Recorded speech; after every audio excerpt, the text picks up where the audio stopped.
Hi, my name is Monica Arenas. I'm a registered dietitian, fitness trainer, and health coach. I heard about Ocyon through Dr. Jamil. He's a good friend of mine that I had met about 10 years ago doing yoga. And when I found out that he was bringing his practice back to South Florida, I was very interested in working directly with him. In the past, I had seen multiple doctors and they were all giving me different diagnoses and different treatment options. Essentially, they wanted to cut open my knee and I didn't feel really comfortable doing that, especially because I teach for a living. I didn't want to take all that time off and risk not feeling the same afterwards.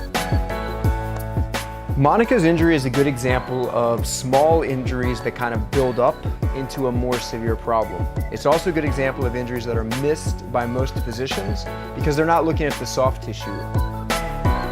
Her main injury was a gastrocnemius tear, a calf muscle tear at the back of her knee, which didn't really even show up on the MRI report. We found it on the ultrasound.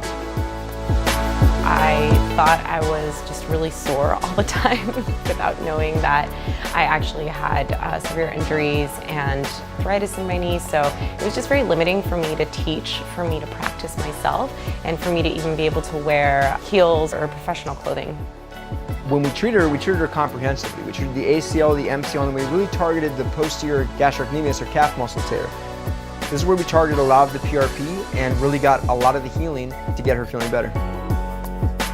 During the procedure, I felt very comfortable. He made sure I was in good hands. Overall, it wasn't very painful. I'm not a fan of needles, and it was very tolerable.